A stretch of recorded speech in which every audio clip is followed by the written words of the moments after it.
হ্যাঁ বন্ধুরা, আজ এক নতুন সুন্দর একটা ফুলের সঙ্গে আপনাদের পরিচয় করাতে চলেছি। দেখুন ফুলটা দেখেছেন?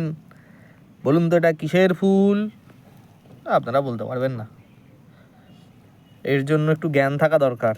যাই হোক, আমি বলে দিচ্ছি। দেখুন, এটা হচ্ছে আলু গাছ। এই যে আলু গাছে ফুল এসছে, এই দেখেন ফুল, এই যে ওই একখানা, ওই দেখেন এই ক্ষেতের মাঝখানে, দেখেছেন? এগুলো হচ্ছে আলু গাছের ফুল।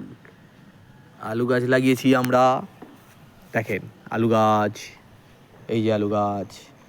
ওটা ধনেপাতা, সরি, ওটা দেখবেন না। এটা আলু গাছ, এই গাছের ফুল হয়েছে। কি দারুণ ফুল! দেখেন দেখেন, দেখেছেন? অসাধারণ ফুল, কোনো গন্ধ নেই, নির্ভেজাল।